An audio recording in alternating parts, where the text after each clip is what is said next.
සමහර අවස්ථාවලදී අපි අපිටම කියනවා මම ඒක පස්ස කරන්නම් නැත්නම් මම ඒක හෙට පටන් ගන්නම් කියලා. අපි අපේ හිත රවට්ට ගන්නවා තව වෙලා තියෙනවනේ මොකටද කලබල වෙන්නේ කියලා. නමුත් අපේ මේ පුරුද්ද අපේ සිහින අපේ අරමුණු අපෙන් උදුර ගන්නවා කියලා ඔබට දැනෙලා තියෙනවද? අතීතයේ එක්තරා කාලයක රජ කෙනෙක් ජීවත් වුණා. මේ රජතුමා නිතරම තමන්ගේ රාජධානියට අයත් ගම්වල ඇවිදින එක පුරුද්දක් විදිහට කළා. දවසක් මෙහෙම ඇවිදන් යද්දී රජතුමා දකිනවා හොඳට දැකලා පුරුදු මුහුණක්. ඔහු කිලිටි ඇඳුම් ඇඳගෙන ජීවිතේ කලකිරුණ ස්වභාවයෙන් ගහක් මුලට වෙලා අහස දිහා බලාගෙන කල්පනා කරමිනුයි හිටියේ. රජතුමා ඔහු ළඟට සමීප වෙලා කතා කළා. එතකොටයි රජුට මතක් වුණේ ඔහු තමන් සමග එකට ඉගෙන ගත්ත මේ ගමේ ප්‍රධානියගේ පුතා බව. ඒත් ඔහු දැන් බංකොලොත් වෙලා මිල මුදල් නැති වෙලා කලින් තිබුණු පිළිගැනීම අහිමි වෙලා ගමේ මිනිස්සු පවා ඔහු දිහා බලන්නේ අකමැත්තෙන්. ඉතින් රජතුමා ටිකක් නැවතිලා ඔහු එක කතා කළා. ඇයි ඔබ මෙහෙම නිකරුණේ අහස දිහා බලාගෙන දුක්බර ජීවිතයක් ගෙවන්නේ? රජතුමා තමන්ගේ පරණ මිතුරගෙන් එහෙම ඇහුවා. මම මහා අවාසනාවන්ත ජීවිතයක් ගත කරන්නේ. මට කිසිම අවස්ථාවක් ලැබෙන්නේ නැහැ. මගේ කුඹුරු ඔක්කොම පුරන් වෙලා කිසිම ගම්වැසියෙක් මගෙත් එක්ක වැඩ කරන්න කැමති නැහැ. මට වෙළඳාමක් කරන්න විදිහක් නැහැ. කවුරුත් මගෙන් කිසිම දෙයක් මිලදී ගන්නෙ නැහැ. මට රැකියාවක් දෙන්න කවුරුත් කැමති නැහැ.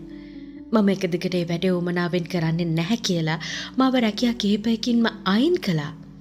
තියෙන ඉඩකඩම් විකුණලා ඒ ලැබෙන මුදලින් තමයි මමයි මගේ බිරිඳයි දැන් ජීවත් වෙන්නේ. මෙහෙම ඉන්නව ඇරෙන්න කිසිම අවස්ථාවක් ලැබෙන්නේ නැති කිසිම වාසනාවක් නැති මං වගේ මිනිස්සෙක් වෙන මොනවා කරන්නද රජතුමනි කියලා ඔහු තම හෙදවත් රජතුමාගෙන් ඇහුවා. හොඳයි ඔබට මම මෙහෙම අවස්ථාවක් දෙන්නම්. ඔබ හෙට ඉර බැහැලා යන්න කලින් ඇවිත් මගේ භාණ්ඩාගාරයෙන් කැමති තරමක් රන්කාසි රැගෙන යන්න. එයින් ඔබට ජීවිත කාලය පුරාම සැපසේ ජීවත් වෙන්න පුළුවන් වේවි. ඔබට නොලැබෙනවා යයි කියන වාසනාව, ඒ වගේම අවස්ථාව ඔන්න මම ඔබට දුන්නා. අනේ බොහොම ස්තුතියි රජතුමනි ඔබට. ඔබ මා වෙනුවෙන් කළ උපකාරයට. ඉතින් පහුවදා උදා වුණා. උදෙන්ම අර පුද්ගලයාගේ බිරිඳ ඔහුව අවදි කළා. නැගිටින්න. උදෙන්ම භාණ්ඩාගාරයට ගිහින් රන්කාසි අරගෙන එන්න කියලා මතක් කළා. මේ මිනිස්සයා ඇස්සැරලා බැලුවා. අද දවසම තියෙනව නේද ඒ වැඩේට. මොකද මේ පාන්දර මාව ඇහැරවන්නේ? මෙහෙම කියලා ආයමත් ඔහු අනෙක් පැත්ත හැරිලා නිදාගත්තා. මධ්‍යහනට ලං වෙද්දී තමයි ඔහුට නැවත හැරුණේ. ඉතින් ඔහු අවදි වෙලා ඉන්න බව දැකපු බිරිඳ නැවතත් රජුව මුණ ගැහෙන්න යා යුතු බව මතක් කළා. නුඹ නම් පුදුම ගෑණියෙක් තමයි. රන්කාසි වලට තණ්හාසෙ නිසා තමන්ගේ සැමියා බඩගින්න කියලාවත් මතක නැහැ. කන්න මොන හරි දෙන්න මම කාලම යන්නම් කියලා කිව්වා. කෑමෙන් බීමෙන් හොඳට සප්පායම් වුණ ඔහු ඔන්න රජමාලිගයට යන්න පිටත් වුණා. ඒ යන අතරමඟ හම්බ වෙච්ච මිනිස්සු ඔහුත් සමග කතා බහ කළා. රජතුමා ඔහුට ඇති හිතවත්කම රජු ලබා දුන්න වරප්‍රසාදය ගැන ඔහුගෙන් ඇහුවා. ඔහු මග නතර වෙලා ඒ ගැන උදන් අනමින් කතා කියන්න උනා. ඒ අතරේ හිටිය පැරණි මිතුරන් කීප දෙනෙක්ම ගම කෙළවර තියෙන සුරාසෙල වෙත යන්න යෝජනා කරා. ඔහුට තමන් කරන්න ආපු වැඩේ අමතක වුණා. ඔහු ඔවුන් එක්ක කකා බිබී විනෝද වුණා, කාලය ගත වුණා. ඔහු දන්නේම නැතුව මත් වෙලා නින්දට වැටුණා. ඔහු අවදි වෙද්දී හොඳටම හවස් වෙලා. රජමාලිගයට යන්න පිටත් වුණත් මාලිගාවට සමීප වෙද්දී ඒ මාලිගාවේ දොරගුළු වහලා දාලා තිබුණා. ආයමත් ඔහු රාත්‍රියේ නිවසට ආවේ හිස් අතින්. පහුවදා ඔහු රජුව හමු වෙන්න ගිහින් ඊයේ දිනේ ලබා දුන්න අවස්ථාව නැවත ලබා ගන්න පුළුවන්ද කියලා ඇහුවා. රජතුමා ඔහුට මෙහෙම උත්තරයක් දුන්නා. මං ඔබට අවස්ථාවක් දුන්නා.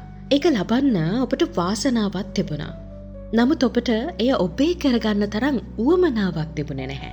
මේ අවස්ථාව ඔබෙන් ගෙලිහිලා ඉවරයි. නැවතත් ඒ අවස්ථාව ඔබට ලැබෙන්නේ නැහැ. ප්‍රශ්නේ තියෙන්නේ ඔබට අවස්ථා නොලැබීම ගැනවත් ඔබේ වාසනාව ගැනවත් නෙවෙයි. ඔබට ඔබෙන් ගිලිහෙන කාලය ගැන අවබෝධයක් නැහැ. ඔබට ලැබෙන අවස්ථාවන් ගැන වටිනාකමක් නැහැ. ඉතින් කොහොමද ඔබ දියුණු වෙන්නේ? ඔබ වගේ කෙනෙකුට මේ වගේ අවස්ථාවක් නැවත ලබා දෙනවට වඩා එය වටින කෙනෙකුට ලබා දීමයි මගේ යුතුයකම.